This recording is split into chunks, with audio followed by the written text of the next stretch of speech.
የሚመጥነኝንና የማይመጥነ you will never ልትመክረኛለች። የዛሬ ትልቁ መልእክት ህይወታችሁን ኢንትረስቲንግ አድርጉት።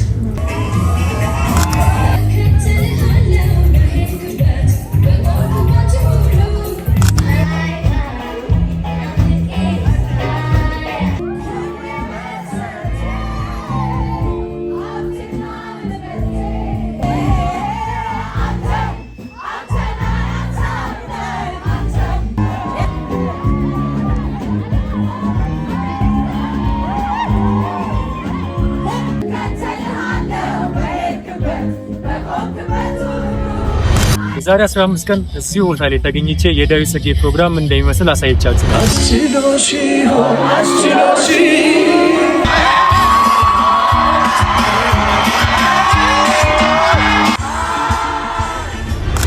ዛሬ የምንገኘው በአዲስ አበባ ዩኒቨርሲቲ የባህል ማዕከል ውስጥ ነው። እጅግ በጣም የምንወዳትና የምናከብራት አርቲስት በመካከላችን ትገኛለች። ፕሮግራሙ ምን ሊመስል እንደሚችል ከመጀመሪያው አንስቶ እስከ መጨረሻው አሳያችኋለሁ። አብራችሁ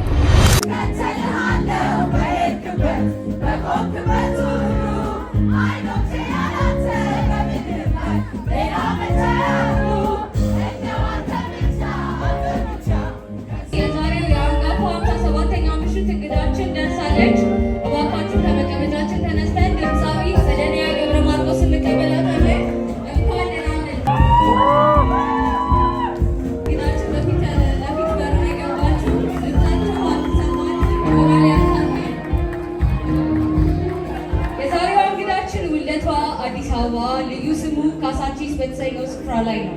ቤለር አካባቢ በነበራት እድገት በአረንጓዴ ከተሞላው የቤታቸው ግቢ ውስጥ በወንድሞቿ ተከባ ያደገችው ጸደኒያ ወላጅ አባቷ አቶ ገብረ ማርቆስ ወልደስላሴ ሀገራችን ኢትዮጵያ ከፈረቻቸው ጥቂት ኢንቫይሮንመንታሊስት ውስጥ ቀዳሚው ሲሆኑ ሙዚቃ አዳማጭ ነገር ግን አድናቂ ባልሆኑበት ሁኔታ የተለያዩ የሙዚቃ ካሴት ስብስባቸው እንዲሁም ከሀገር በሚወጡበት አጋጣሚ ይዘው ከሚወጧቸው የውጭ ሀገር ሙዚቃዎች ጆሮዋን የገዛችው ጸደኒያ የቤተሰቦቿን ስራ በሄድና የቤቱ ጸጥታ ጊዜ በመጠቀም ነበር የሙዚቃ አምሮቷን የምትወጣው።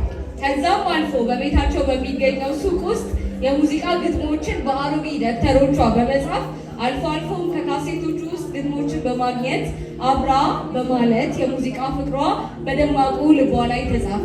የዛሬዋ እንግዳችን ሙዚቀኛ ጸደኒያ ገብረ ማርቆስ።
ተረጂ አልገለጥ ካለ በማያውቁት ገዳም ስምሽን አምልኮ ላንቺ እንደመነነ ጠይቀሽ ተረጂ አንቺ እጹብ ፍጥረት አንቺን ካጣ ወዲያ ያሞኝ ወዳጅሽ እንደራቀው ሐሴት አንቺዬ ካለም ደስታ አውጥቶ በማፍቀርሽ ገዳም ያስመለለኝ ልብሽ እንደምን ጨከነ ህዝባውያን ጋር ልቤ እንዲቀላቀል ከቶ እንደምን ፈቀድሽ። እንዴት አላችሁ?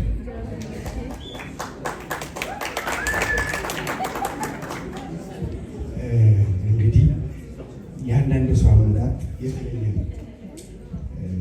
እንዲሁ እንደ ሁሉም ሰው አይነት ሲመጣ ብዙ ነገር ይቀየራል። አመጣጧ በጣም ለደነቀኝ ልጅ የጻፍኩት ግጥም ነው። ተጋበዙልኝ። ፍቅር እንደ ፀሐይ፣ ፍቅር እንደ ፀሐይ፣ ያንቺ አመጣጥ ያንቺ መድረስ የሚቀመስ ልክ እንደ ቁርስ፣ የሚዳሰስ እንደ ስስ ልብስ የሚለሰልስ ዓለሙ ላይ አይፎክርም አያቅራራ፣ ድንገት መጥቶ ሕይወት ነው የሚዘራ። ያንቺ አመጣጥ ያንቺ መድረስ የሚቀመስ ልክ እንደ ቁርስ፣ የሚዳሰስ እንደ ስስ ልብስ የሚለሰልስ ዓለሙ ላይ አይፎክርም አያቅራራ፣ ድንገት መጥቶ ሕይወትን ነው የሚዘራ። ዓለሙማ አንቺ መጣሽ ብሎ ከቅጠሎቹ ላይ ጤዛ ረገፈ፣ ከምድረ ነዋሪው ጽልመት ተገፈፈ፣ አእዋፈ ሰማይ በመዝሙር ቀዘፈ፣ ጅብ ከቤቱ ገባ፣ ፍጥረቱ በሙሉ የአንቺን አመጣጥ ንጋት ሲል ተግባባ።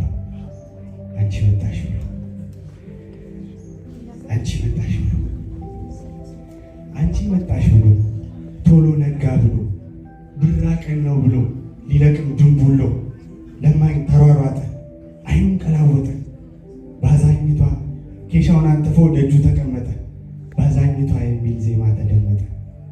አንቺ መጣሽ ብሎ ያንቺ አመጣጥ ያንቺ መድረስ የሚቀመስ ልክ እንደ ቁርስ፣ የሚዳሰስ እንደ ስስ ልብስ የሚለሰልስ ዓለሙ ላይ አይፎክርም አያቅራራ፣ ድንገት መጥቶ ሕይወትን ነው የሚዘራ። አንቺ መጣሽ ብሎ ሕዝብ ስራ ወጣ፣ ግማሹ ስራ ፈት ሊሞቅሽ ተሰጣ። ተማሪዎች የደንብ ልብስ ለብሰው ወደ እውቀት ቤት ፈሰው ቀለሙን ቆጠሩ፣ ለመምጣትሽ ሁነት አዲስ ቃል ቀመሩ። አንቺ መጣሽ ብሎ ያንቺ አመጣጥ ያንቺ መድረስ የሚቀመስ ልክ እንደ ቁርስ፣ የሚዳሰስ እንደ ስስ ልብስ የሚለሰልስ ዓለሙ ላይ አይፎክርም አያቅራራ፣ ድንገት መጥቶ ሕይወትን ነው የሚዘራ። አንቺ መጣሽ ብሎ ዜመኛው አንቺ መጣሽ ብሎ ነቃ ያ ሰዓሊ፣ በቆንጆ ንጋትነትሽ ተደሞ አምና የጀመረው ነው ያንን ትልቁን ስዕሉን አቁሞ፣ በጀርጋጋው ብሩሽ ቀለም እያደባ ሌላው በታቶ አንቺን መሳል ገባ።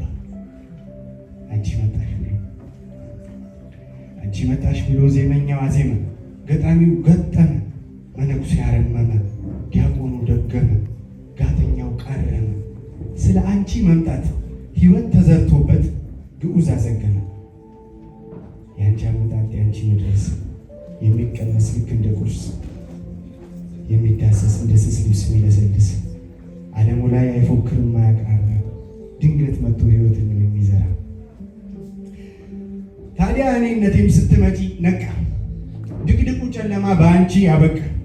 ከቤተ ሳይዳ ካልጋው ተነስቶ ገጹን ረጫጭቶ ጸበል ተግቶ ፍርፍር በቂቤ ቡና ጠጥቶ እያዘገመ ከቤቱ ወጥቶ ድንገት ከደጅ ቁሞ እየተንጠራራ ራሱን አገኘው ከፍቅርሽ ጋር። ራሱን አየው ቁሞ ሲሞቅሽ፣ ፈራ ውበትሽን ሁሉም ጋር አለሽ የት ይደበቅሽ። ከዛ እዛው ላይ ሆኖ ቀረ ሲያደንቅሽ። አንቺ እምር ብርሃን ጊዜ ስሌት ውብ ፈገግታ ስፍር ሐሴት የዓለም ንጋት ብርቅዬ ሴት።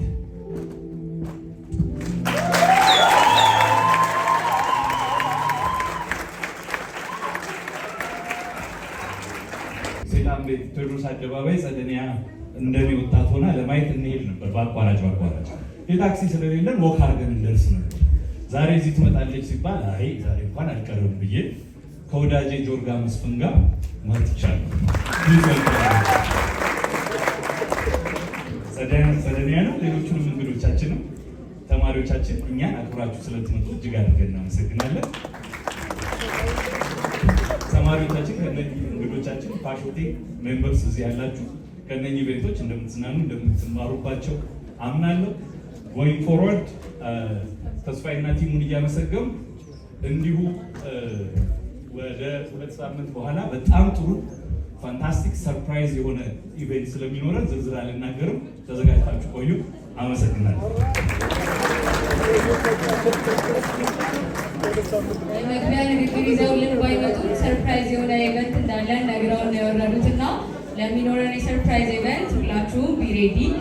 እንግዲህ የዛሬዋ የ57ኛ አንጋፋ ምሽታችን እንግዳ ጸደኒያ ገብረ ማርቆስ የ12ኛ ክፍል ተማሪ ሆና ነው ነገዋን እንዴት አድርጋ እንደምትቀርጽ ከራሷ ጋር ስብሰባ የገባችው።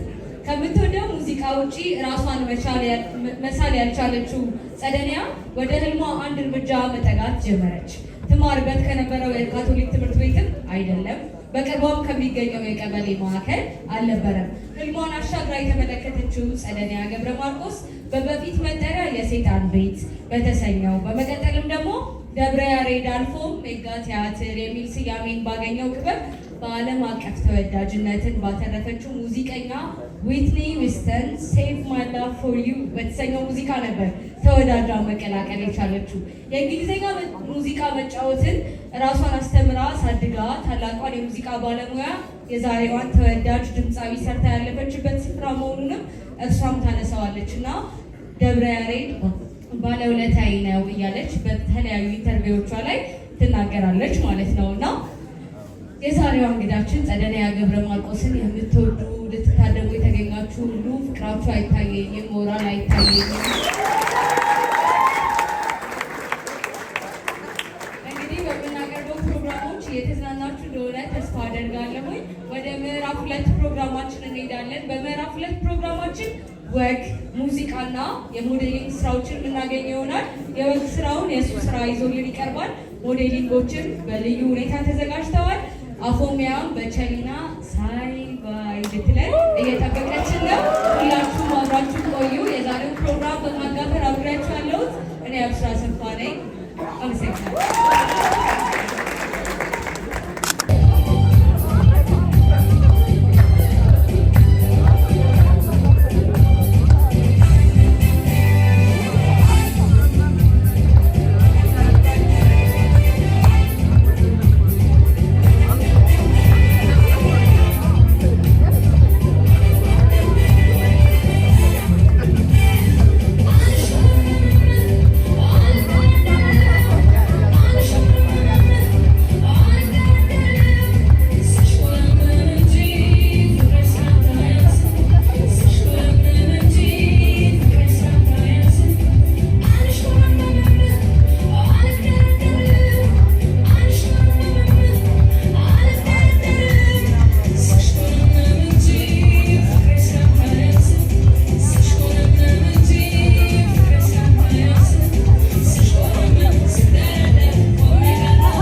አዘጋጅና ዳይሬክተር ኤርሚያስ ደረጀንም ከልብ እናመሰግናለን።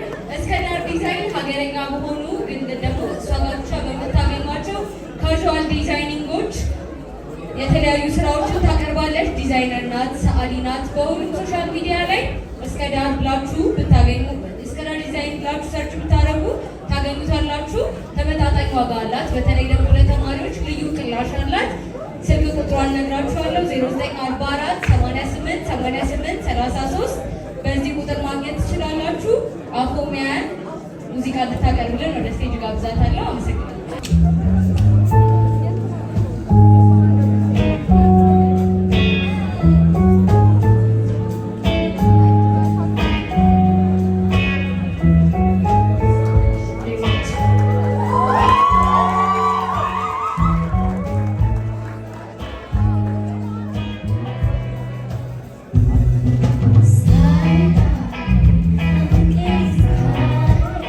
I want to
ድምፃዊ ጸደንያ ገብረ ማርቆስን ሙዚቃውን ትንሽ ቆይተን እናጫውተዋለን። ምክንያቱም እሷም ለኛ የተለያዩ ሙዚቃዎችን ይዛልን ትቀርባለች እና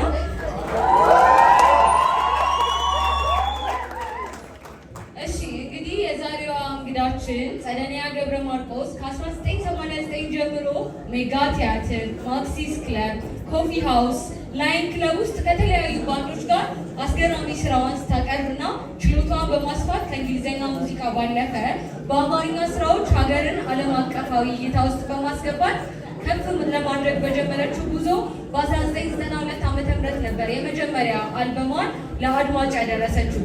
ብዙም ሳትርቅ በ1996 ዓ.ም ቢሰጠኝ የተሰኘውን በዳግማዊ አቤ የተቀናበረውን ተወዳጅ እንዲሁም የኮራ አዋርድ ቤስት ፊሜል አርቲስት ኢን ኢስተርን አፍሪካ አሸናፊነትን የተቀዳጀችበት ግሩም ስራዋን ያደረሰችው።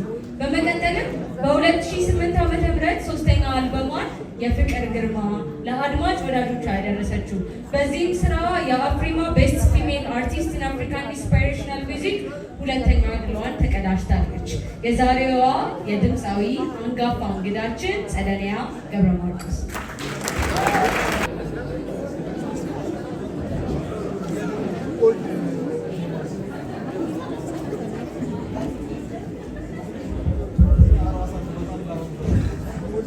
እንዴት አመሻችሁ? እንግዳችን እንኳን ደህና መጣሽ። ሁለት አጫጭር ግጥሞች። እቱ ሳቅሽ ከራሚ ነው አንጀት እንዳጋሩት የእናት ልጅ ከራማ የእውነት ቃል እንደኖረች ካለም ቀድማ አይጠቁም ጥርስሽ አይነጥፍም ጉንጭሽ አይጎልም ሳቅሽ እንደ ትፍስት በግ እንደ ተስፋ ቃል ብርሃን ያፈልቃል። አንቺን ያወቀ መኖርን ያውቃል መስከንን ያውቃል። ስምረት ጠቅሶ ተስፋ የሚኩል ሕይወት አለ በጉንጮችሽ ስር ጉድ በኩል። ተቀበል ያቦካሁት ባይጋገር ለእኔ ሲሆን እግዜር ባይቸር ቢበረታ ዝናብ ዶፉ 9 ሞቶች ቢሰለፉ በመከራ ብንገዳገድ እንባ ቢያንቀኝ እንደ ገመድ ቢነሰነስ እልፍ ሙሾ ቢያታክተኝ አሸን ቁርሾ በገላዬ ቁር ቢሰፍር መንፈሴ ስቃይ ቢዘምር ብቆም እንኳን ከሞት በራፍ ዘራፍ ለምን ይክፋኝ ለምን ላልቅስ የታ አባቱ ጠጃም ታይልቅስ። ቺርስ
እንዳላችሁ ናችሁ። ኢትዮ ያሬዳዊ ዳንስን አይቶ እስካሁን የተቀመጠ ሰው ነው የጠበቀኝ ሆናን የለ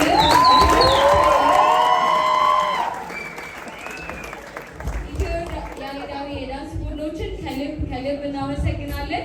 እንዲሁም እንደተዝናናን ደግሞ በመቀጠልም ፓፒ በድምፀ መረዋ ድምፁ ስቴጅ ላይ በመውጣት እኛን ተመልካቾችን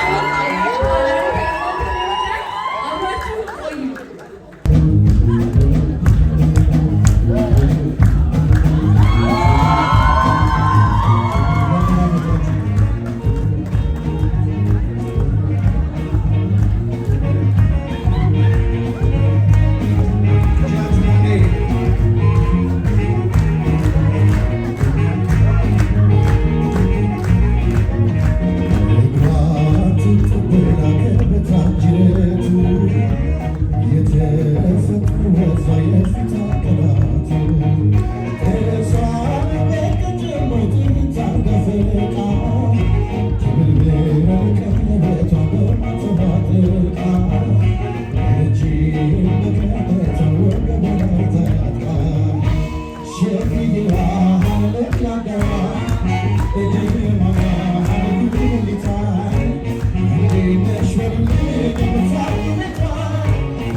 ምሽት ሳምንታችን እንግዳችን ለሆነችው ጸደኒያ ገብረ ማርቆስ ከሽልማቶቿ ከኮራ አዋርድ እንዲሁም ከአፍሪማ አዋርድ በተጨማሪ ዓለም አቀፍ እውቅና ባላቸው መድረኮች እንዲሁም ባንዶች ጋር ስራዋን አድርሳለች።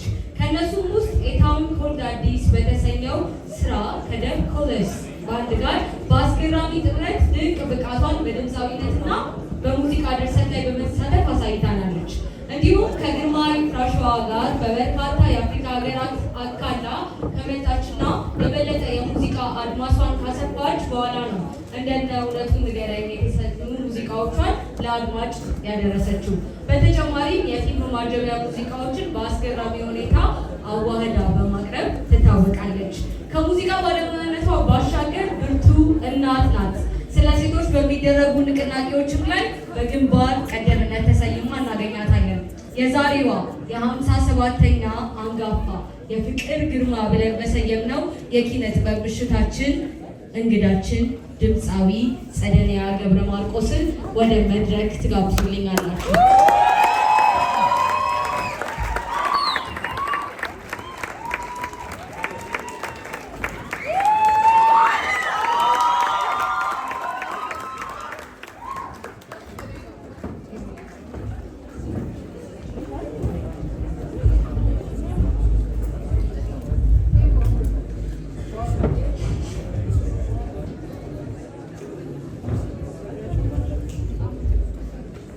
እንግዳችን ተቀምጣለች። ድምጻቸው አይሰማኝም።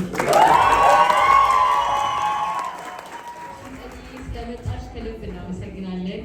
እኔም አመሰግናለሁ እንግዳ ስላደረጋችሁኝ በጣም አመሰግናለሁ። እኛም በጣም አክብረሽን ስለመጣች ከልብ እናመሰግናለን።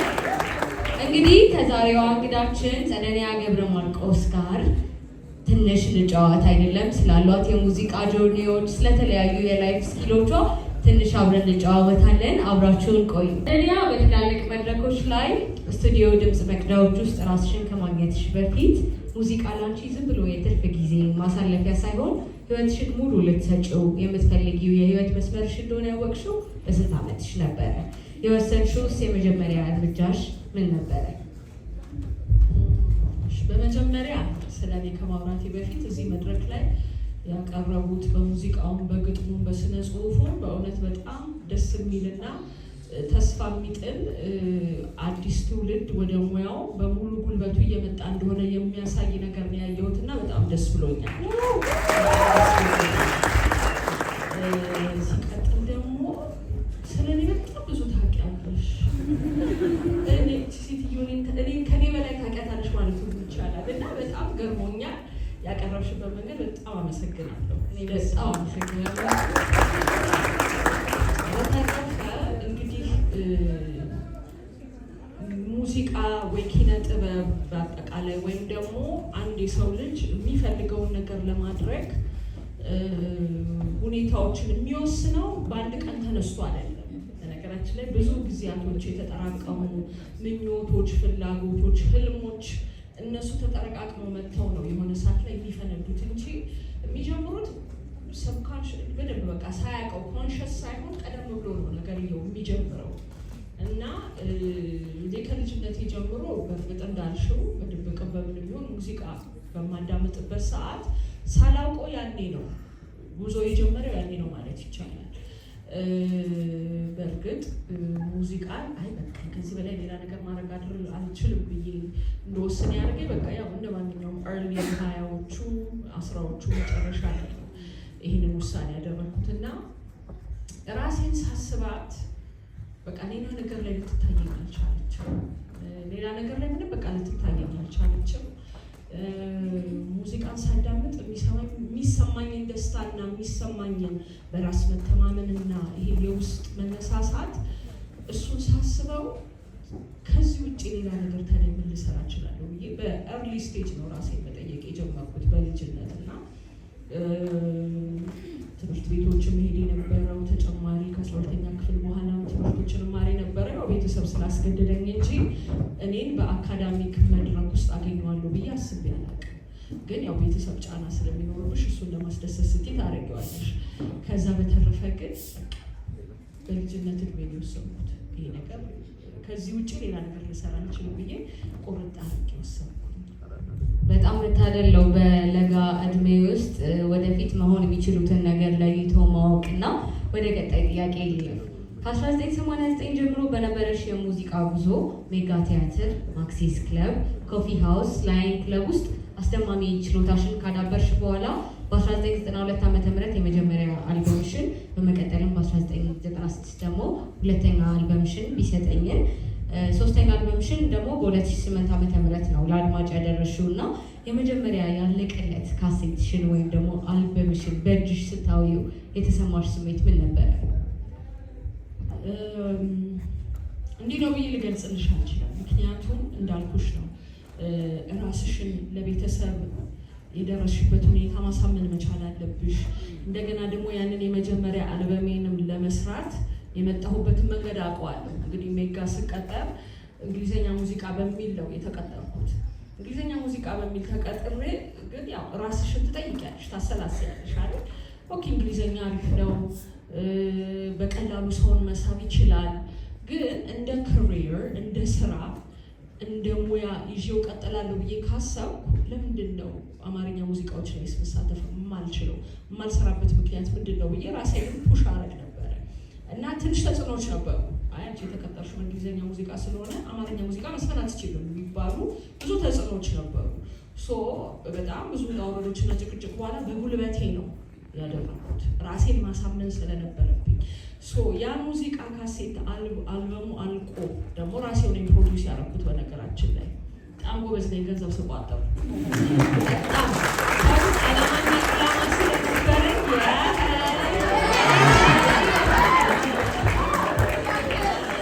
ማለት በጣም ጎበዝ ነኝ ገንዘብ ሳስቀምጥ። ምክንያቱም የመጣሁባትን መንገድ በሞት አልረሳትም።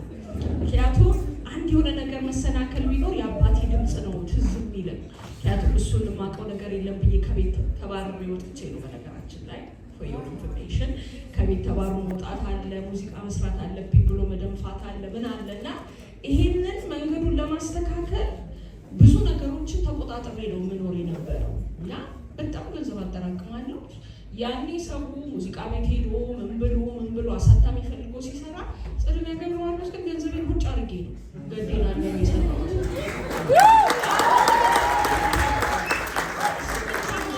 ያባረረኝን መስሪያ ቤት ቀጥሬ ነው ያሰራሁት።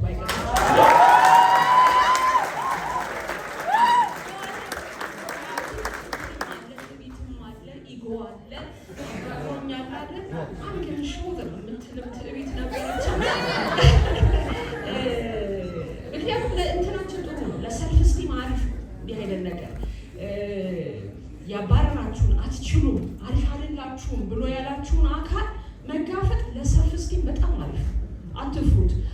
ለእድገትም በጣም አሪፍ፣ ኮንፊደንስም ይጨምራል፣ በራሳችሁ እንድትተማመኑ ያደርጋል፣ ራሳችሁን ሁሉ እንድትወዱ እንድታደንቁ ያደርጋል። እና ያ አልበም የገዲ ካሴት አልበም እጄ ሲገባ ለእኔ ታስለች ይሄ ዘፈኑ ፌመስ ሆነ፣ ዘፈኑ ተወደደ አልተወደደ ጉዳይ አልነበረ።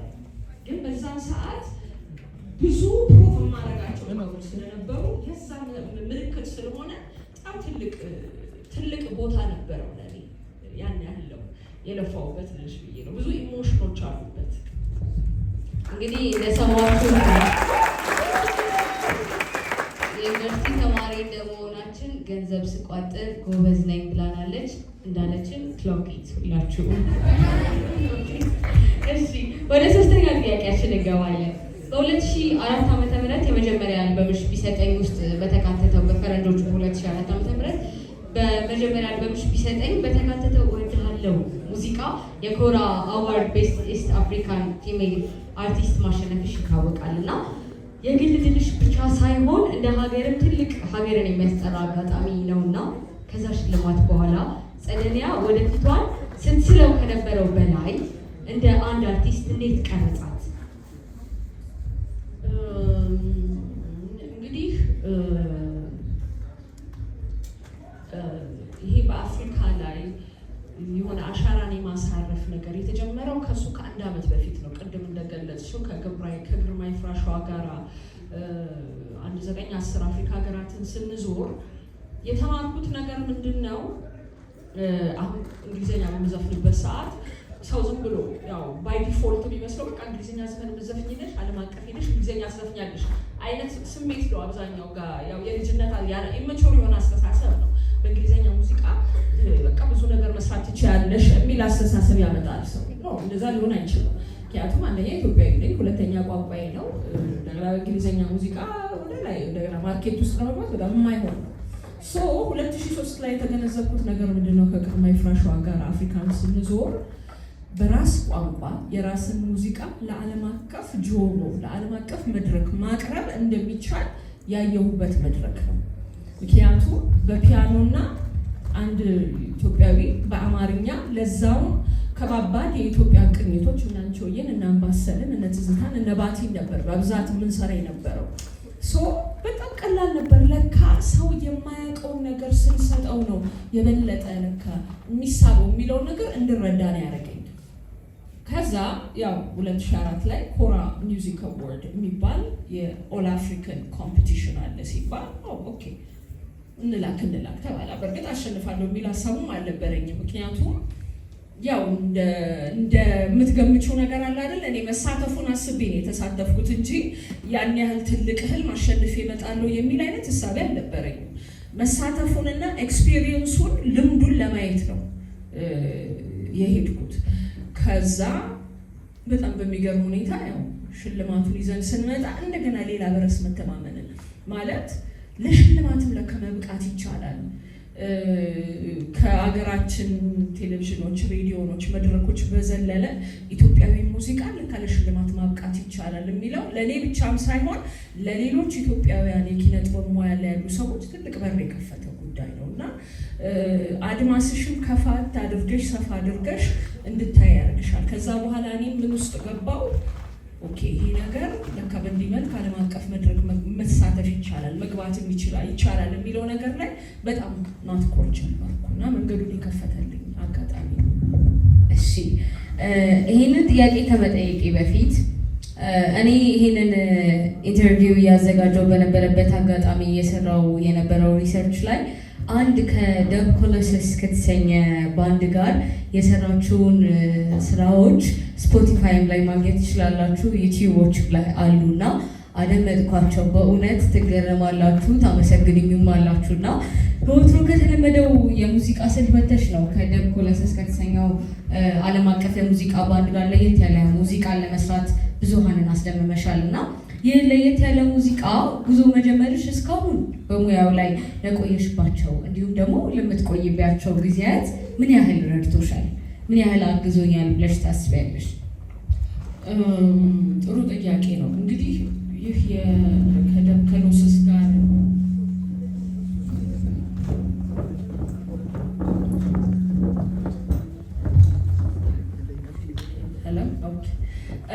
ከደብ ኮሎሰስ ጋር እንግዲህ የነበረን ጉዞ ያው ሂደት ነበር እና ልክ ቅድም እንዳልኩሽ በጣም እንግዲህ እኛ የምንሰራበት ኢትዮጵያውያኖች ሆነን የምንሰራበት ሂደት አለ፣ አሰራር አለ፣ ኪነ ጥበቡን የምናስኬድበት መንገድ አለ።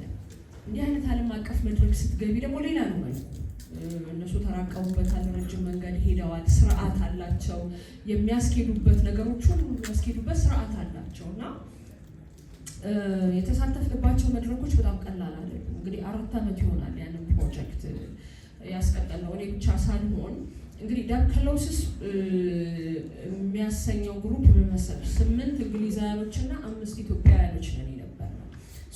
ሜን ቮካሊስቶች እኔና አንድ ሌላ ባህላዊ ዘፋኞች ነበርን እና በጣም አሉ የሚባሉት ዓለም ላይ ያለው ፌስቲቫሎች ላይ በሙሉ ተሳትፈንበታል። ይሄ ደብ ኮሎሰስ ታውን ኮልድ አዲስ እና አዲስ ሉኪንግ ትሩ ዘ ግላስ ዊንዶው የሚለውን አልበሞች ፕሮሞት ለማድረግ 4 ዓመት ነው። ከዚህ ከአገራዊ እንቅስቃሴ ትንሽ ራቅ ብዬ ነበር እዛ ፕሮጀክት ላይ በጣም ረጅም ጊዜ በማጥፋቴ እና ቅድም እንዳልኩሽ ነው ኢትዮጵያዊን ሙዚቃ እኛው እዛው ብዙ ህዝባችን ይወዳል ሙዚቃን፣ የእኛን ነገር ያፈቅራል እና እዚሁ ጋር ነው አስቀርተን ያዝ ነው። ረጅም ርቀት መውሰድ እንደሚቻል ያየሁበትን አጋጣሚ ነው የምነግርሽ። ሙዚቃ መስራት ብቻም ሳይሆን ወርክሾፖችን እናዘጋጅ ነበር። እኛም ሳንሆን ያው ፌስቲቫሎች ወርክሾፖች ያዘጋጃሉ። እዛ ወርክሾፕ ላይ መሳተፍ ግዴታችን ነው። ወርክሾፕ ላይ ስትሳተፊ ማዜም እና መስፈን ሳይሆን ስለምትሰሪው ስራ ማብራራት አለብሽ። ስለ ባህልሽ፣ ስለ ሀገርሽ፣ ስለ ሙዚቃሽ በጣም ብዙ መረጃዎችን መስጠት አለብሽ እና የባህል አምባሳደር ሆነን መሄድ ነው። ፓብሊክ ዲፕሎማት ሆነን መሄድ ነው እና አጋጣሚ በጣም የሚገርም ነበረ። አሁንም እንዲህ አይነት ነገሮችን ለማድረግ ለእኔ በጣም ቀላልነቱ ብቻ ሳይሆን ተምሬበታለሁ። በጣም የተማርኩበት በራስ መተማመንን እንድጨምር የራሴን የሆነን ሙዚቃ አደባባይ ላይ እና ዓለም አቀፍ መድረክ ላይ እንዴት አድርጌ ማቅረብ እንዳለብን የተማርኩበት አጋጣሚ ስለሆነ አሁንም ሆነ ለወደፊትም ትልቅ ስንቅ የሆነኝ አጋጣሚ ነው። እሺ፣ እናመሰግናለን። እንዳልኳችሁ ነው፣ ታመሰግኑኛላችሁ። ይህንን ጥምረት ገብታችሁ አዳምጡት። ወደ 5ኛው ጥያቄያችን እንግባ።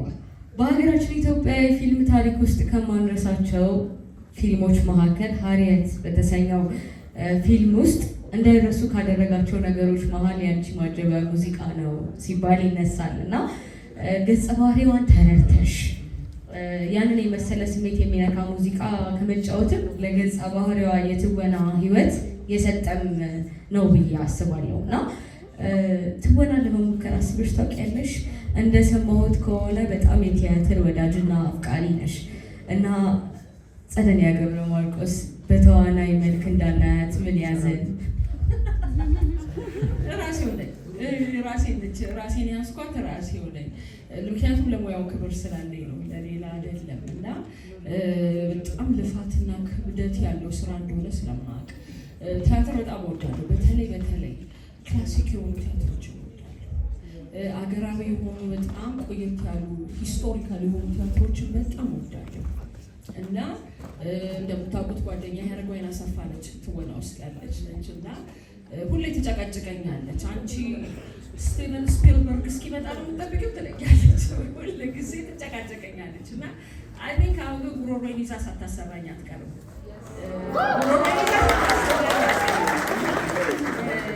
እስቲ ሞክራለሁ ብያለሁ። እንግዲህ መልካም እድል በሉኝ። በጣም መልካም እድል። በጣም እውነት እንጠብቃለን በጉጉት። ከስራዎችሽ መሀል ከሰራሻቸው ሙዚቃ ስራዎችሽ መሀል የአንቺ ፌቨራይት ተወዳጅ ስራሽ ምንድን ነው? ምክንያትሽስ ምንድን ነው? እንግዲህ እንዴት ነው ከስራ ታበላለጭም። እንግዲህ ከልጅ ልጅ መለየት አትችይም። ሁሉም እኔ ስራዎቼን ወዳቸዋለሁ። እንግዲህ ሰው ነው ማበላለጥ ያለበት ብዬ ነው የማስበው እንደ አርቲስት። አንድ ልጅነት በጣም ነው የምወደው። መጀመሪያ ዜማ የሞከርኩበት ስራ ስለሆነ በጣም ነው የምወደው። ህመሜን በጣም ነው የምወደው።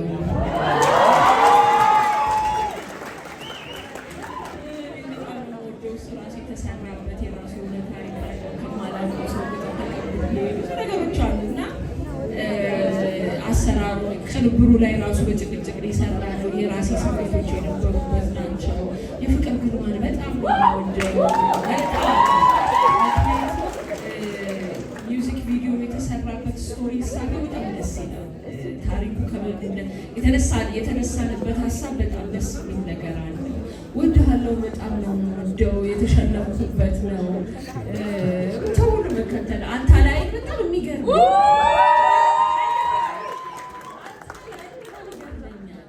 ወንዶች ናቸው የሚወዱት። እየዋሿቸው አይደለም። በጣም ብዙ ቦታ ሪኩዌስት የሚጠየቀው በወንዶች ነው። ምንድን ነው ጉዳዩ ላለ በጣም የሚወዱት አንተ ላይ እና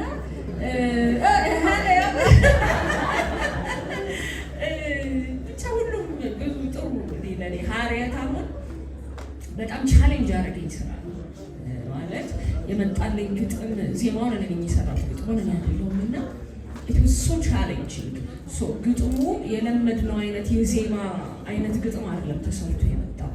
በጣም it was so tough። ከተሰጠኝ ዴድላይን 1 ቀን 2 ቀን ሲቀረኝ ነው በቃ የሆነ አንዳንዴ ስትረስፉል ሲቹዌሽኖች ሆነሽ ተጭነሽ የሆነ ፍንድት የሚል ነገር አለ አይደል?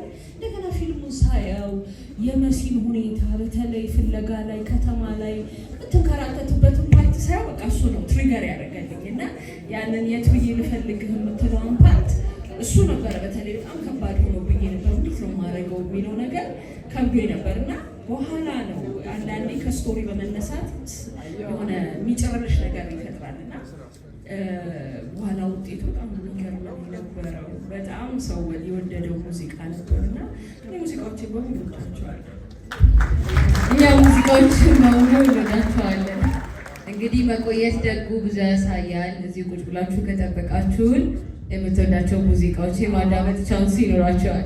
እሺ ወደ ቀጣዩ ጥያቄያችን እንሂድ። ለ2 አስርት ዓመታት እንዲሁም ከዛም በላይ ባለሽበት የሙዚቃ ዓለም ውስጥ በታላቅ ስኬት ስትጓዢ የግል ህይወትሽን በሚገርም ሁኔታ ከሚዲያው አይን አርቀሻል እና በዚያ እይታ በሞላው የስራ ዘርፍ ውስጥ የስራ ትኩረትሽንና የግል ህይወትሽን በየራሳቸው መንገድ የምትመሪበት ወርቃማ ህግሽ ምንድን ነው? አንድና አንድ ነው። ከነ አርስቱ የግል ህይወት ይላል። የግል ህይወት የግል ነው። የግል ነው።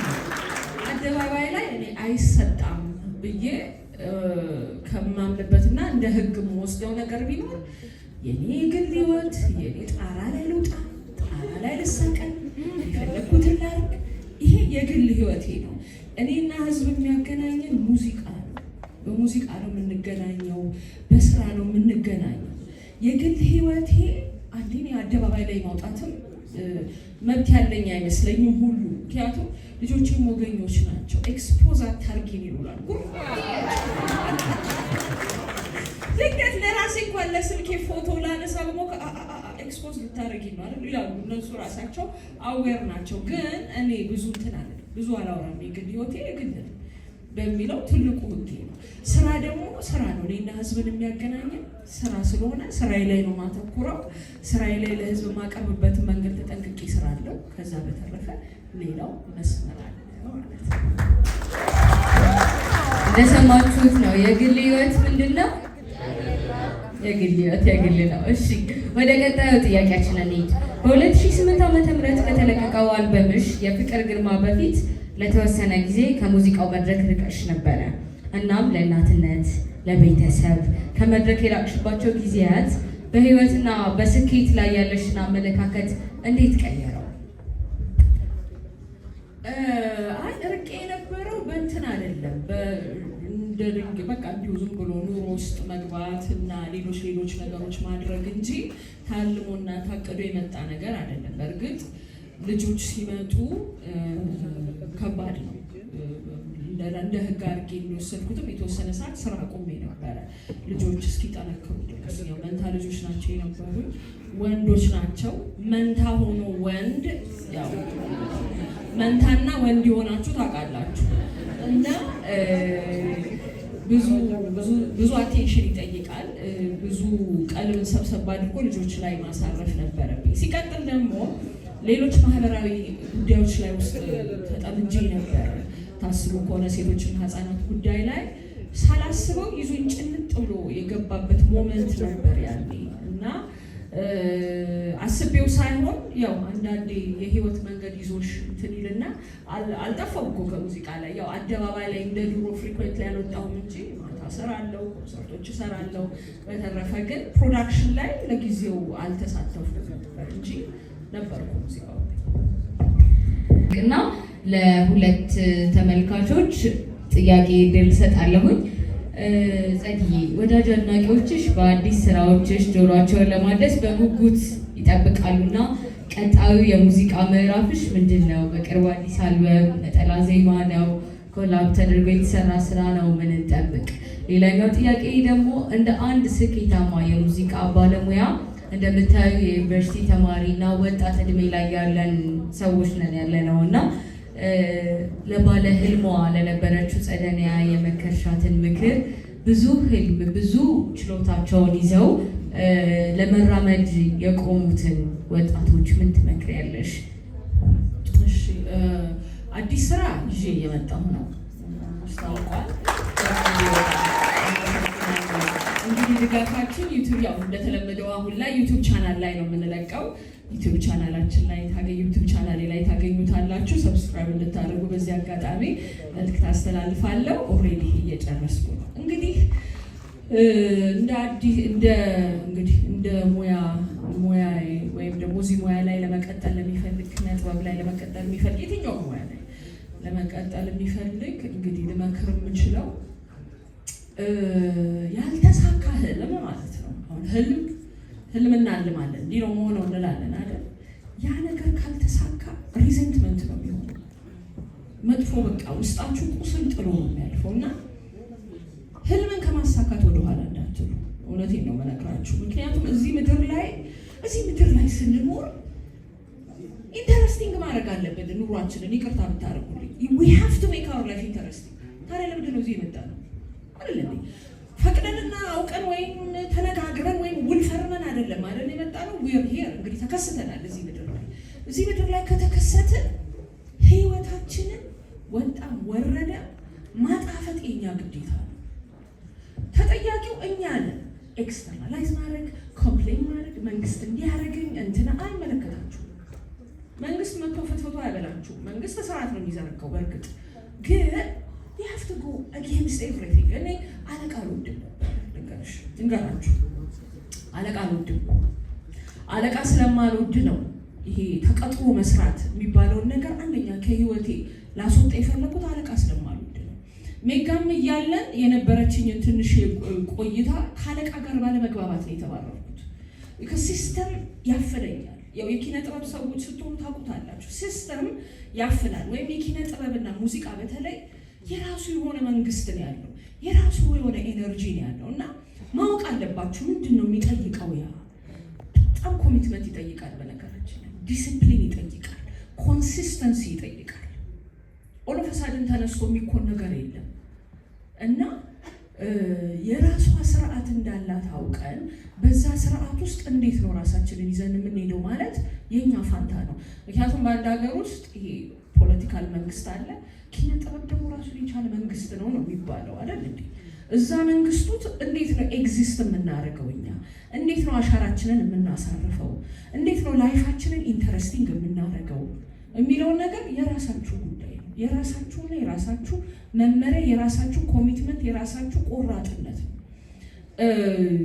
አባቴ የምን ሙዚቃ የምን ምናምን ብሎ ሲጨቃጨቀኝ አውቃለሁ እኮ እንደማይስማማ አውቃለሁ። ወስኜ የነበረው ነገር ያስቀኛል ዛሬ ላይ ቁጭ ብዬ ሳስበው። ማለት ተዘግቶብን የምንኖር ሰዎች ነን። ይሄ እንደ ልባችንን ማውጣትና ውጭውን የምናውቀው ልጆች አይደለንም። ስናድግ ምን ችግር አለው ያባረኛል ያልኩት ተባሮ እንኳን እንዴት እንደሚኖር እኮ አላውቅም። ግን ውስጤ ሙሉ የነበረ በቃ ያባረኛል፣ ምንድን ነው ችግሩ? ያባረኛል፣ ምን ችግር አለ? ግን ከዚች በላይ ማሰብ አልፈልግም ነበር። ተባረሪ ምን ሆናለሁ፣ ምን ቤት ኖረ፣ ይሄ ዝርዝር ነው። ዝርዝር ኪስ ይቀዳል፣ አይመለከተኝም። ዝርዝር ነገራችን ላይ ወደ ኋላ የሚያስቀር ነገር ይሄ ምንድን ነው የሚባለው መሰለህ? አንቲሲፔትድ ጃጅመንት ይሉታል። ይሄ እንትን ብሆንስ፣ እንትን ቢመጣብኝስ፣ እንትን ብባልስ፣ እንትን አይመለከታችሁም ስለ ዝርዝሩ።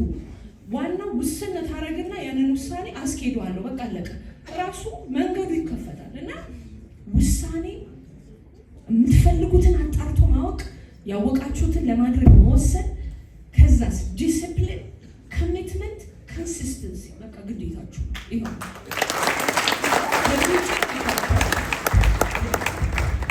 እንደሰማችሁት ነው። ዝርዝር ኪስ ይቀዳልና እስካለን ድረስ we have to make our life interesting። ይሄንን ይዛችሁ ቆዩን። እንግዲህ ከኔ ጋር የነበረንን ቆይታ ጨርሰናል። ለሁለት ተመልካቾች ግን የጥያቄ እድል እሰጣለሁ። እሺ፣ እዚህ ጋር አንድ እጅ ይታየኛል፣ እዚህ ጋር ፊት ትታየኛለች። ለግለሰ ማርያም እስኪ ጠይቂልን። ድምጽ ይሰማል? ጸዲ፣ እንኳን ደህና መጣሽ። እጅግ በጣም ነው የምወድሽ። አምሳት እዚህ ስላየሁሽ። ሁለት ጥያቄ አለኝ። የመጀመሪያው ምንድን ነው፣ እኔ ከ2009 እስከ 2012 ኮከበ ጽባህ ነው የተማርኩት ሃይ ስኩል እና የ6 ኪሎ ልጅ ነኝ። ከጓደኞቼ ጋር ተያይዘን ልክ ስንወርድ ቀበና አካባቢ ስትደርሱ ካቶሊክ ቸርች አለ፣ ኪዳነ ምሕረት ታውቁት ከሆነ እና ሁሌ ከጧት 2 ሰዓት ላይ ጸደንያ ገብረ ማርቆስ እቺ የምታዩት እዚህ ጋር ሳትወድ ሌላ እናት ጸደንያ ገብረ ማርቆስ ልጆቿን ትምህርት ቤት ለማድረስ ሻሿን አስራ ቢጃማ አድርጋ ምናምን ታገኟታላችሁ ማለት ነው። እና የሆነ ቀን ስናጣት ጸደንያ የለችም አርፍደናል ምናምን እላችኋለሁ። እና በጣም ረዥም ጊዜ አይሽ ነበርና በጣም ይገርመኝ ነበረ። ምን ተለምዷል አርቲስቶች ምናምን የሆነ ፐብሊክ ፊገር የሆኑ ሰዎች ሰው የሆኑ አይመስለንም። እናት ልትሆኚ ትችያለሽ፣ ጥሩ እናት ልትሆኚ ትችያለሽ፣ እሱ አይገርመኝም። ግን ሰራተኛ የሌለሽ አይመስለኝም፣ ሹፌርም ስለሌለሽ አይመስለኝም። ልጆችሽን ድራይቭ አድርገሽ መተሽ አስገብተሽ በተለይ ጉዞ ምናምን ሲኖር በጣም ነበር የሚደንቀኝ። አትለያትም ከሌሎች እናቶች ጋር ምናምን ቁጭ ብላ ልጆቿን ሸኝታ ምናምን ስትሄድና ሁሌ ነበር የሚገርመኝና እንደዚህ ይሆናል እንዲህ መሆን ይቻላል እያልኩኝ ነበርና ያው አርቲስትም ከመሆን ዘፋኝም ከመሆን ሰው መሆን ይበልጣል። እናትነት ደግሞ ሌላ አለ። ያው ፐርፌክትሊ ሰው መሆን ነው ብዬ ነው ማስበው። እናት መሆን ፐርፌክትሊ በደንብ ሰው መሆን ነው ብዬ ነው ማስበው። እና ለምን ነበር እንደዛ ታረጊ የነበረው? እና እናትነት ላንቺ እንዴት ነው በዛ ልክ የሆነው ነው የመጀመሪያው ጥያቄ ማለት ነው። ሁለተኛው ጥያቄ ደግሞ አንድ በጣም የሚገርመኝ ሙዚቃ አለ የምወደውም ከዛ ደግሞ ልጆኜ ቤት ሲከፈት የምሸማቀቅበትም አቤት ያቺ ዕለት አቤት ያቺ ማታ የሚለው ሙዚቃ ትዝ ይላል። እሱ ሙዚቃ ሲመጣ እንደ ጣሪያ ምናምን ወጣ ነበር ከቤትና ምን ስትሆኚ ነው የመጣልሽ እሷ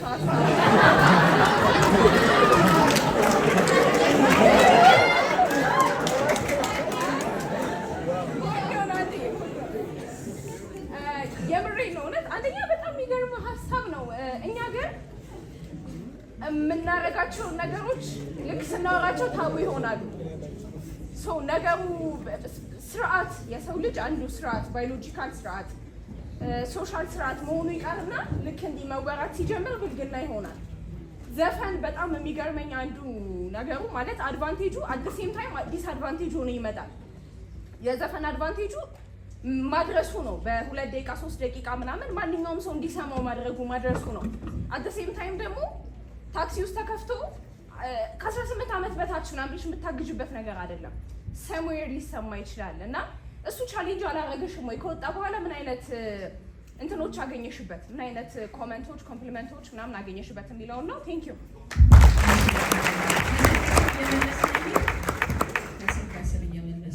እንግዲህ የመጀመሪያሽን ጥያቄ ለመመለስ እናት እኮ ነኝ። ከዚህ በላይ ምንም ትንሽ አልችልም። ልጆቼ ይሄ እንግዲህ ምንም ካልኩሌሽን አይደለም፣ ምንም ስርዓትና ይሄ ተፈጥሯዊ ስራዬን ነው የሰራሁት በበኩሌ። ልጆቼ እንዴት አድርጌ ነው በሹፌር የምልከው? እኔ አልገባኝም። ለምን ነበር በሹፌር የምልከው? ለምንድን ነበር በሞግዚት የምልከው? ነውር አይደለም እንዴ? ነውር ነው። ምክንያቱም የሚገርመው ነገር ብዙ ሰው ላይረዳ ይችላል። ረጅም መንገድ ተጉዤ ነው የሚመጣው። በነገራችን ላይ ከአያት ነው ሰፈሬ፣ ከአያት ነው ቀበና። በነገራችን ላይ ያ ትምህርት ቤት ለምን ያመረጥሽው ብትይኝ እኔ ታላቅ ወንድሞቼ ታናሽ ወንድሞቼ የተማሩበት ትምህርት ቤት ነው።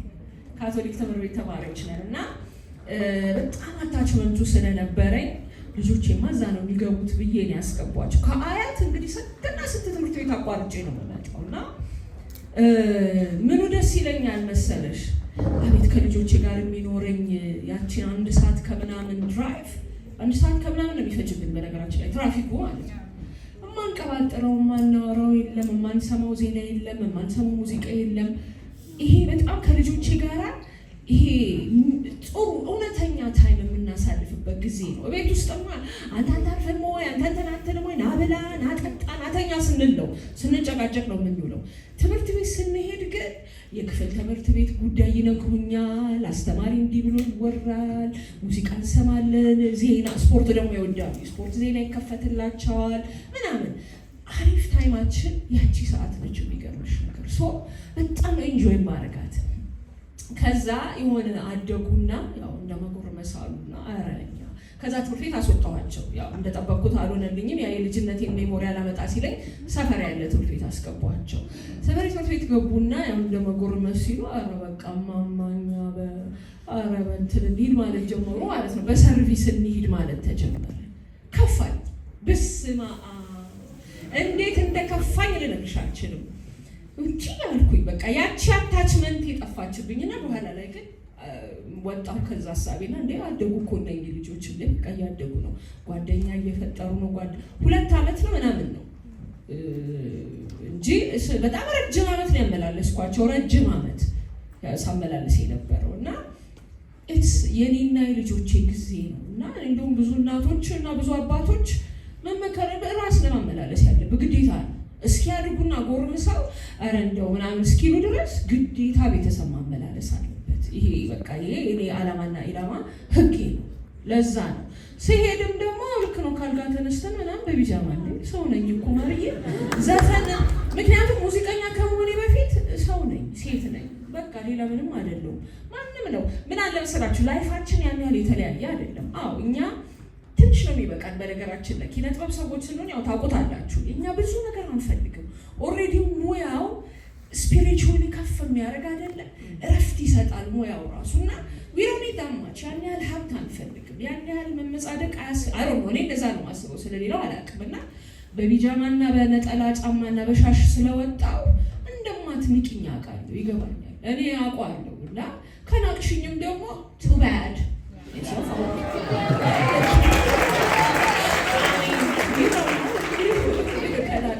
የሚንቀኝም ሰው ካለ አሁን በቸልታ ትላንትና ለቅሶ ነበረንና ኪዳኔ አንጋፋው የውዝዋዜ አስተማሪ ሞቶ ልንቀብር የወንድሜ መኪና ታላቅ ወንድሜ መኪና ነው ይዤ ሄድኩት እና ሱዙኪ አይፍሪ ነው ይዤ ሄድኩት።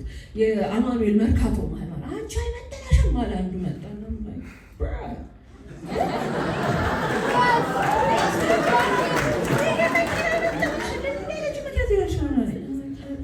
አንተ አይደለም የምትነግረኝ የሚመጥነኝንና የማይመጥነኝ you will never ልትነግረኝ አትችልም።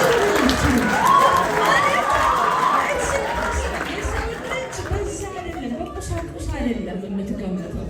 እኔ ቤቴ እኮ ትልልቅ መኪና ቆሜ ሊሆን ይችላል። ያንቺ ግን አሁን ከአያት ተነስቶ አማኑኤል ለመምጣት እንትን ያለበት ትራፊክ ያለበት ማቆሚያ ችግር የሆነበት ጥዬ ወንድሜ መኪና አሁን እኔ እዛ ሲዙኪ አይቭሪ ስለነዳው እውነት ንቀት የሚያመጣ ከሆነ እራሱ የተናቀ ሰውዬ ነው ሊንቅ የሚያስበው እና ዳስናት ሀው ላይፍ ኢዝ ለኔ እና በጣም ምቾት የሚሰጠኝና ይሄ ሰው የሆንኩበት ሞመንቶቼ ናቸው እነኛ እና በጣም ነው ቼሪሽ ማረጋቸው። ወደ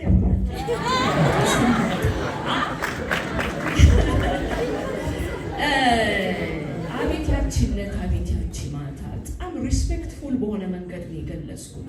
ጌትነትን የሆነው በነገራችን ላይ ግጥሙ የጻፈልኝ ጌትነትን የሆነው ማለት እንዲህ ሴት ሆነ ታውቃለህ እንዲህ ብዬ እስክለው ድረስ ማለት ነው የገለጸው።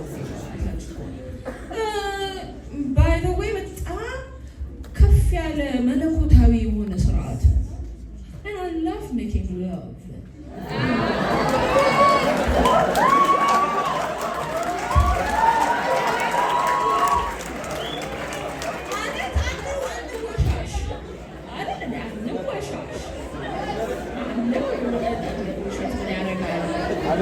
እና ይሄ የሰው ልጅ ዋናው ኤሰንሱ ይሄ ሁሉ ዓለምን የሞላ ነው።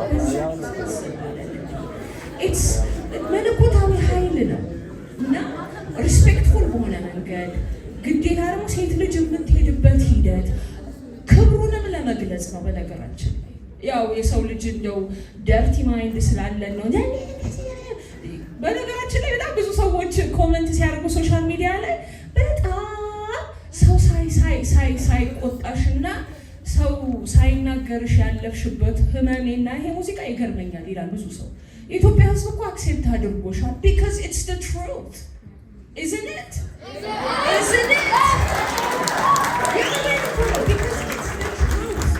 እውነት ነው። እኔ እንዴ ላገኝሽ ማታ ማታ ተብሎ ይዘፈናል። that's also romantic ቢሆንም ቆሎ ላገኝሽ ማታ ብሎ ተዘፍኗል። እኔ ግን I am putting it respectfully feminine. Hello, it's a feminine experience as a woman. እንደ ሴት we have to respect that moment. ዝም ብለን እንትን የምንለው ጉዳይ አይደለም። right? It's a respectful moment. ለወንዶችም ነው በነገራችን ላይ ወንዶች it's not something you just ask randomly የምትጠይቁት ጉዳይ አይደለም። you have to respect it. ይሄ as a woman and as a man የምንከባበርበት ሂደት መሆኑን ለማሳየት ነው። ዓላማዬና ኢላማዬ ያ ነው። ደግሞ የምናደርገው ነገር ነው። We're not aliens. Are we aliens? መለስኩልሽ።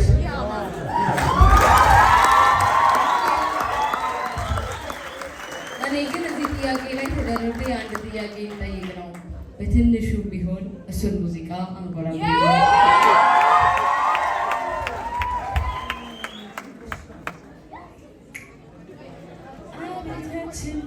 አቤት ያቺ ማታ ልጅነቴ ላንተ ሰጠሁለታ በፍርሃት በሀፍረት በስጋት በጉጉት ልቤን በሚያርደው በግድነት ስሜት መቼም የማረሳት የእድሜ ትውስታዬ የልጅነት ጌጤ በራምባር አልቦዬ።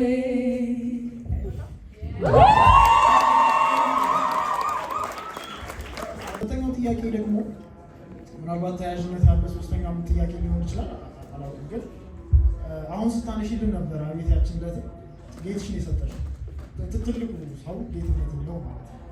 ከዛም ደግሞ ይመስለኛል የመጀመሪያ አልበምሽ ላይ ከአያሙሌ ጋር አብራችሁ የሰራችኋቸው ስራዎች ነበሩ። እንዴት ነው ገጣሚያንን የምትመርጪው? በምን መንገድ ነው? እኔ ገጣሚ ስለሆንኩ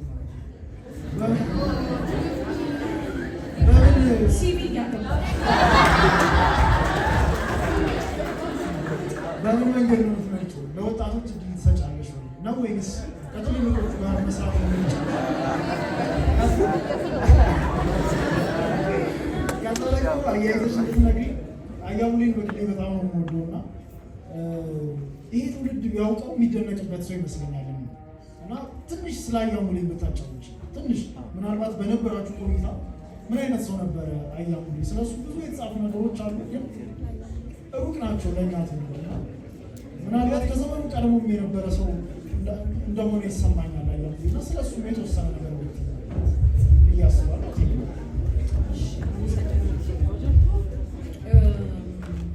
ድፍረቱ ከየት መጣ የሚለው ጥያቄ ትክክለኛ ጥያቄ ነበር። ግን እኔ ትምህርት ቤት በነበርኩበት ሰዓት ድምፃቸው የማይሰማ ከነመኖራቸው ኤግዚስት ከነማድረጋቸው የማይታወቁ ተማሪዎች አሉ አይደለ? ከነዛ መሀል አንዱ ነበሩ። ጥያቄ ማልመልስ ይህ በቃ በፍርሃት ውስጥ ተሸብቦ የሚኖር ልጅ ነበር እና ሙዚቃን ግን ሙዚቀኛ ሆናለሁ ብዬ ሳስብ ግን መጀመሪያ መስበር ያለብኝ እሱ እንደሆነ ገብቶኛል።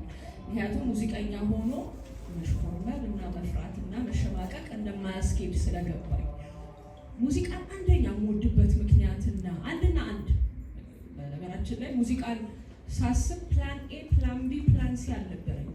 ማይ ፕላን ኤ ቢ ሲ ሙዚቃ ነበር የነበረው እና ይሄንን ለማድረግ ራሴ ላይ መስራት ሙዚቃው ነው ደግሞ ነፃነትንና ድፍረትንም እንዳገኝ ያደረገኝ ሙዚቃው። ሌላ ታሪክ አደባባይ ላይ ወጥተህ የብዙ ሺህ ሰው አይን ስትታይ ምንም አማራጭ የለህም፣ ቀልብህ መገፋት አለበት።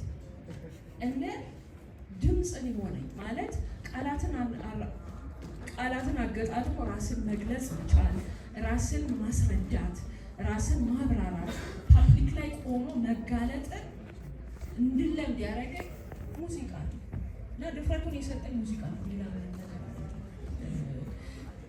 ከዛ ሁለተኛው ጥያቄ ነበረ ከትልልቆቹ ጋር መስራት። እሺ ግጥም እንዴት ነው የምትመርጪው? ግጥም እንዴት መሰለ የምመርጠው? በነገራችን ላይ ታዋቂ ወይ ወጣት ምናምን ብዬ አልልም።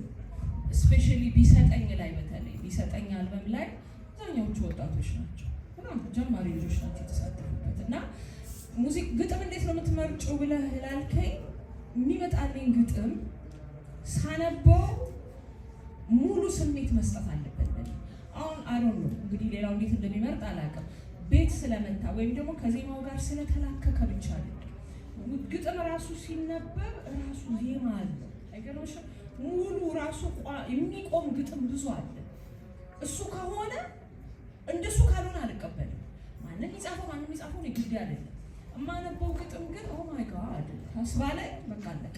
ሙሉ ነው፣ ዜማም ሳታረግበት ሙሉ የሆኑ ግጥሞች አሉ። እንደዛ ነው ማለት። ከአያሙሌ ጋር የነበረኝ ኤክስፒሪየንስ አያሙሌን ሜጋ ነበር የማውቀው። ሜጋ እያለን ነው የምናውቀው። አያሙሌ ሌላ ዩኒቨርስ ላይ ያለ ሰው፣ ሌላ ዳይሜንሽን ላይ ያለ ሰው አሁንም እንኳን ቢኖር እንረዳዋለን ብዬ አላስብም። ምክንያቱም ነው ምናልባት ትንሽ ወጣ ያለ ነገር ልንገራችሁና የሚታየውንም የማይታየውንም ዓለም እንዲወጣ ገባ እያለ የሚያስተናግድ ሰው ነበር። ኢንቪዚብል ወርልድንም አክሰስ ማድረግ የሚችል ሰው ነበር። አሁን ይቺ ነገር ተናግሬያት አላውቅም፣ ግን እናንተ ይገባችኋል ብዬ እንትን ስላልኩ ኢንቪዚብል ወርልድን አክሰስ ማድረግ የሚችል ሰው ነው። ይቺ ምድራዊ ዓለም ግን አትመቸውም ነበር። ይቺ ምድራዊ ዓለም በጣም ነበር የሚጠየፋት። ከትግል ሜዳ እንግዲህ ሲመጡ ስልጣን ሰጥተውት ነው ያመጡት እና ስልጣን ሰጥተውት ስልጣን ይዞ እየሆነ ያለው ነገር እና እሱ በረሃ ነው ብሎ ገብቶበት ከህይወቱ ከቤቱ ተገንጥሎ የመጣበትን ሁኔታ ሲያውቅ ቁጭ አድርጎላቸው የወጣው ሹፌር የነበረው ምን የነበረው ጌቶች የሚባል ሰውዬ ነበረ። እግዚአብሔር ይስጥልኝ ብሎ ልጆቹ በትኖ ጎዳና ላይ የወጣ ሰው። እንዲህ አይነት ሰው እኔ በጣም ይገርመኛል። ለእሱ ይሄ ምድር ቆሻሻ ምድር ነበር እና እውነቱን የሚኖር ሰው ነበር።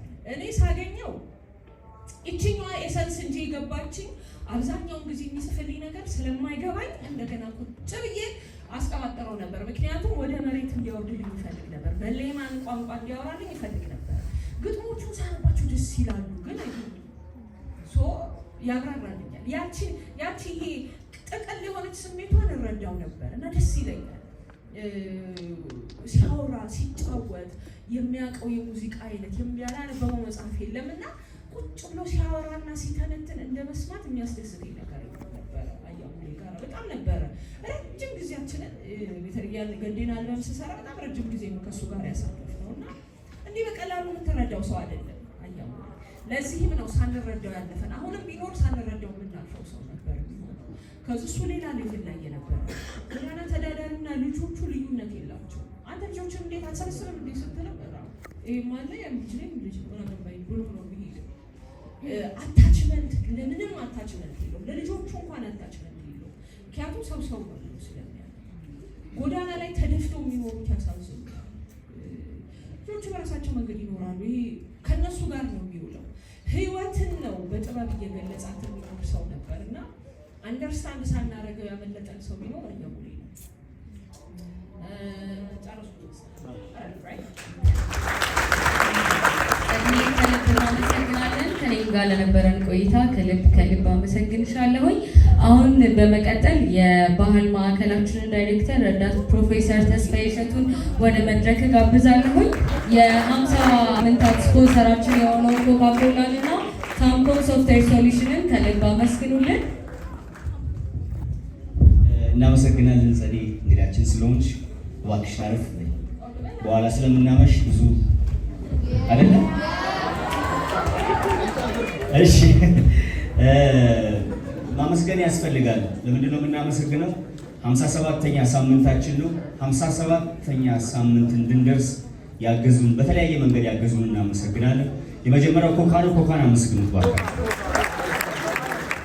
ሁለተኛው ቅድም ተደጋግሞ ሲገለጽ እንደነበረው ታምኮን ሶፍትዌር ሶሉሽን እያገዘን ስለሆነ በጣም እናመሰግነዋለን።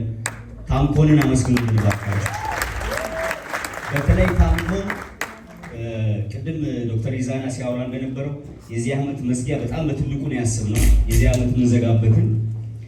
በተለይ ሶፍትዌር ኢንጂነሪንግ ምናምን አካባቢ የተመረቃችሁ ካላችሁ ለእናንተ ትልቅ ሰርፕራይዝ አለኝ፣ አልናገረው። ዛሬ 57ኛ ሳምንታችን ነው፣ የፍቅር ግርማ ሳምንታችን። እንግዳችን ደግሞ በጣም ተወዳጇ ድምፃዊት ጸደኒያ ነች። ጸደኒያ ሲል ይረዝማል፣ ጸዴ ምንድን ይሻላል። ባይዘወይ የዛሬ ትልቁ መልእክት ህይወታችሁን ኢንትረስቲንግ አድርጉት። እሱ ነው መደምደሚያው፣ ሌላ መናገር የማያስፈልግ። ከዚህ ባሻገር ግን ሰውን ሰው ያደረገው ሰውን ከእንስሳ የሚለየው ማሰቡ ነው ይላሉ። ግን ሰው እንዲያስብ ከፈለገ ልክ እንደ ጸዴ ነፃ መሆንና በራስ መቆም ያስፈልጋል። የሰው ልጅ ነፃ ካልሆነ፣ የሰው ልጅ በራሱ መቆም ካልቻለ ማሰብ አይችልም። ይህንን ሮል ሞዴላችን ስለሆነች በጣም እናመሰግናለን። ሁለተኛ እንደምታውቁት ሀገራችን አርቲስቲካሊ ሎክድ ነን። ሙዚቃችን አልወጣም፣ ቲያትራችን አልወጣም፣ ብዙ ነገራችን አልወጣም። በተለይ አርቲስቲካሊ የመጀመሪያውን በር ሙዚቃችን ኢንተርናሽናል እንዲሆን የመጀመሪያውን በር የከፈተችው ጸዲ ስለሆነች በአደባባይ እናመሰግንሻለን። በመጨረሻ የ57ኛ ሳምንት እንግዳችን ስለሆንሽ በጣም እናመሰግንሻለን። የአዲስ አበባ ዩኒቨርሲቲ ባህል ማዕከልም ስጦታ አዘጋጅቶልሻል። ስጦታውን እኔው ራሴ እሰጣለሁ።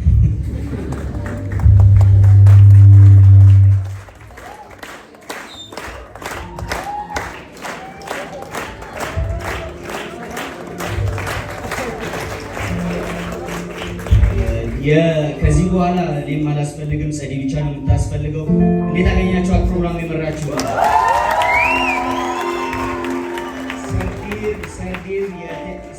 ሰከንድ የቲያትር ተማሪ ነች። በጣም እየገረመኝ ነው ባይዘው የባንዱ ኳሊቲ፣ የባንዱ ፐርፎርማንስ። ባንዱን አመስግኑ። ኦርኬስትራ ኢትዮጵያ ይባላል። ኦርኬስትራ ኢትዮጵያ መጀመሪያ 1970ዎቹ የተቋቋመው በታላቁ ሙዚቀኛ ተስፋዬ ለማ ነበረ። እሱን ለማደስ እኛውን ይህንን ባል ኦርኬስትራ ኢትዮጵያ ብለነዋል። ኦርኬስትራ ኢትዮጵያ በድጋሚ አመስግኗቸው። የዛሬ ሳምንት ደግሞ ሌላ በአዲስ እንግዳ እንገናኛለን። አይነገርም፣ ሰርፕራይዝ ነው። ሙዚቃ መቼስ ቁጭ ብሎ ማዳመጥ ፌር አይደለም። ስለዚህ ወደ ፈለጋችሁበት ትመጡ ዘንድ ድሉ እንሰጣለን። የመጨረሻ ፕሮግራማችንን ልናገባድድ ነው። ለ57ኛ ሳምንት ፕሮግራማችን ስፖንሰር የሆኑንን ኮካኮላን እና ታምኮን ሶፍትዌር ሶሉሽንን ከልብ አመስግኑልን። መልካም ቆይታ ይሁንላችሁ።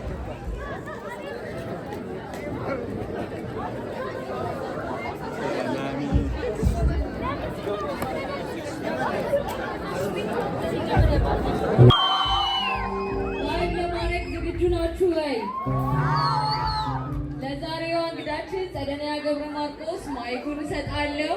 ኢንጆይ አድርጉ።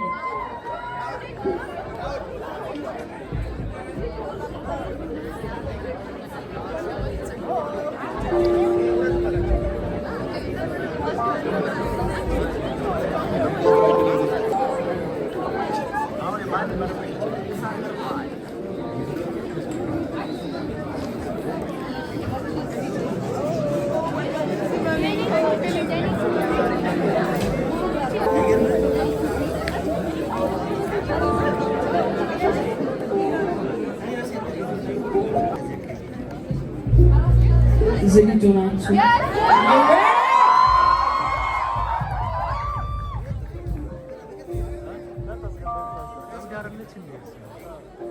በጣም አመሰግናለሁ ለሰጣችሁኝ ፍቅር፣ ላከበራችሁኝ ሁሉ ምስጋና ከፍ ያለ ነው። እግዚአብሔር ይባርካችሁ።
Thank you.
በፍቅር የቀለደ ክፉ ነው እዳው ቀስ ነው ክፉ አድርጎ መሄድ እሱ ነው እዳው ቀስ ነው ክፉ አድርጎ መሄድ እሱ ነው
Atala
ጀንበር ሞኩችችን እንደ ፀሐይ የመዳፉን ብርሃን ለማንም ሳላሳይ አልተከለ አበባ ቤቴን እንዲያደምቀው እጁ ይበቃኛል መዓዛ የሚያፈልቀው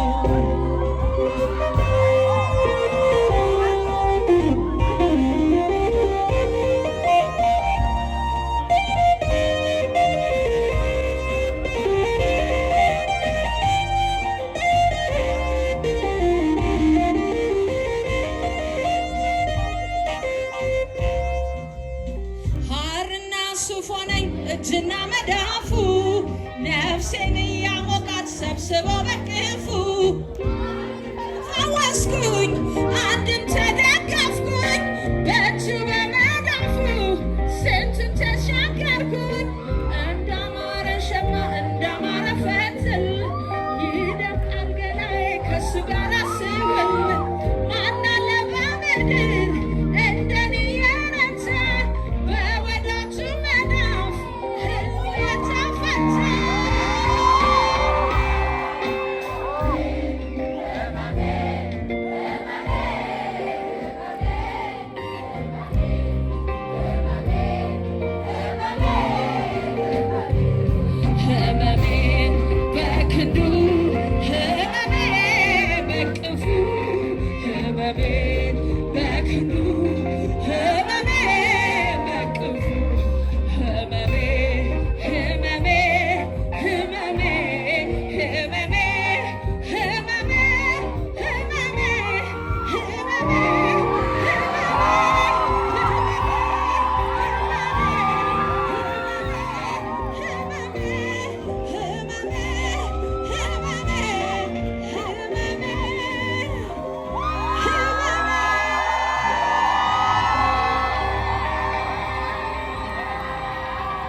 በ58ኛው ምሽታችን እንገናኝ። ደህና እደሩ።